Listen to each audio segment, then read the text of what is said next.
Twists turns రాబోతున్నాయి దక్షిణాది రాజకీయాలు. సరే ఏంటి మెట్టు దిగనే కొలుకుపూడి ఈ తిరువూరు తలనొప్పులు ఇంకెన్నాళ్ళు? అసలు అధికారంలో ఉన్నారు, ఇంత పెద్ద మ్యాండేటరీ ఉన్నది, సొంత ఎమ్మెల్యే తోటి జరుగుతున్న అంశాలు.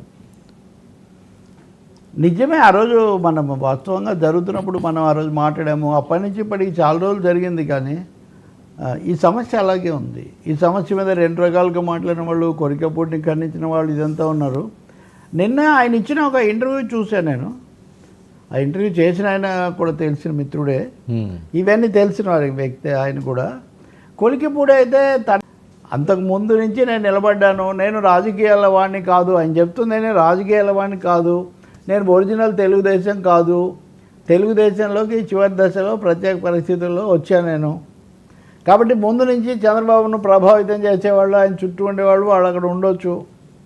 అంటే మొత్తం మీద నేను సరిగ్గానే ఉన్నాను. ఇప్పుడు ఆ చర్చ ప్రకారం, ఆయన మాట్లాడిన ప్రకారం అయితే ఆ రోజు పాదరక్షణ ప్రయోగించడం కూడా సరైందే అని ఆయన ఇప్పటికీ మాట్లాడుతున్నారు. ఇప్పుడు ఎందుకంటే ఆ రోజు ఆయనతో దెబ్బతిన్నటువంటి నాయకుడు బీజేపీ నాయకుడు. అప్పుడు బీజేపీ దూరంగా ఉండొచ్చు, ఇప్పుడు బీజేపీ ఎన్డీఏలో ఉంది. అంటే ఇంత జరిగిన తర్వాత కూడా తెలుగుదేశం ఇదే అట్లా ఉంచి, అది 100% సరైందని నేను నమ్ముతున్నాను. దాంట్లో ఏమీ తప్పు లేదు. నిజమే, అమరావతిలో జరిగేది పెయిడ్ ఉద్యమం అని ఆయన అన్నారు, అది తప్పే, దాన్ని ఖండించడం వేరు. అవును, కానీ చెప్పుతో స్టూడియోలో కొట్టడం అన్నది అది వేరే విషయం కదా. అంటే ఏ విషయంలో కూడా ఆయన ఏమీ రాజీకి సిద్ధంగా లేనట్టుగా ఉన్నారు. నేను ఆ రోజు అన్నట్టుగా ఈజీ ఇన్వైటింగ్ యాక్షన్. ఆయన చర్య తీసుకుంటేనే తనకు స్వేచ్ఛ లభిస్తుంది. పోయినంతకాలం ఎందుకు ఈ బంధనాలు అనుకుంటున్నారో తెలీదు. రెండో వైపున విచిత్రంగా హఠాత్తుగా వైసీపీ మీడియా, వైసీపీ కామెంటేటర్స్ ఈయన మీద సింపతి చూపించడం మొదలు పెడుతున్నారు. రాజకీయంగా అదే కదా, అంతకుముందు చాలా తీవ్రంగా మాట్లాడేవాడు. వీళ్ళందరూ ఎప్పుడో పద్ధతిలో మాట్లాడటం వేరు, అటున్నా ఇటున్నా. కానీ సో అంతేకాకుండా ఈయన అటు వాళ్ళతో టచ్లో ఉన్నారు, వాళ్ళతో వెళ్తారు. ఈ పద్ధతిలో కూడా కథనాలు ఉన్నాయి. అది అంత సులభంగా జరుగుతుందని నేను అనుకోవటం లేదు. కానీ బహుశా ఆయన తగ్గితే ఇంకా మరీ పూర్తిగా ఇదైపోతుంది అనే అంచనాలో ఉండుండొచ్చు. తెలుగుదేశం పార్టీకి ఇది తలనొప్పి. ఎందుకంటే కృష్ణా జిల్లా, ఉమ్మడి కృష్ణా జిల్లా కదా. పైగా ఎంపీ చిన్ని కేసినేని, చిన్ని వర్గం, ఆయన వాళ్ళ అభిప్రాయాలు కూడా బయటకు వచ్చాయి.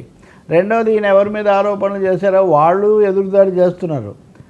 ఇంకోటి ఏమో పల్లా శ్రీనివాసులు వాళ్ళ రాష్ట్ర అధ్యక్షుడు, ఎవరైనా క్రమశిక్షణ ఉండాలి, పద్ధతుల్లో ఉండాలి, పద్ధతులు దాటితే చర్య తప్పదు, నేను అందరి దగ్గర విచారించాను అని ఆయన చెప్పేశాడు. సో ఇప్పుడు అది నాయకత్వం కూడా ఏమీ మెత్తగా మాట్లాడలేదు. కాబట్టి ఇది బిగుసుకున్నట్టుగా అనిపిస్తుంది. బహుశా ఎప్పటికైనా నాయకత్వం అయితే, పార్టీ అయితే ఏం తలవంచదు కదండి. ఏ పార్టీ అయినా ఒక వ్యక్తి ముందు తలవంచి ఆయన చెప్పితే విందామని అనే పరిస్థితి రాదు. పటువిడుపులు కనుక ఆ ఎమ్మెల్యే ప్రదర్శించకపోతే అప్పుడు పార్టీ ఏదో ఒక చర్య తీసుకోవడం అనేది అప్పుడు జరగవచ్చు. పార్టీ చర్య తీసుకుంటే నాకు స్వేచ్ఛ లభిస్తుంది అనుకుంటే, అంటే ఇప్పుడు ఒకప్పుడు నేపథ్యాలు వేరు, కానీ వైసీపీలో రఘురామకృష్ణరాజు లాగా టీడీపీలో కొలికిపూడి శ్రీనివాస్, వాళ్ళిద్దరి నేపథ్యాలు ఘటనలు వేరు, కానీ సమస్య మటుకు దాదాపు అలాగే ఉంది. సరే, సంచలనంగా ఇంకోటి ఏంటంటే కొలికిపూడి స్థానిక నాయకత్వాన్ని, స్థానికంగా అంతకుముందు ఆజమాయిషి చేసిన వాళ్ళను ప్రశ్నిస్తూ ఉన్నారు. అతనేమో మొత్తం అధినాయకుడికే అతను ఎసరు పెట్టాడు. చాలా విషయాల్లో కొంచెం దూకుడుగా ఉండాలి, అలాగే అన్నీ ఏదో చట్ట ప్రకారం జరగాలి, కాబట్టి మన బాధ్యతలు మనం విస్మరించడానికి లేదు అన్న పద్ధతిలోనే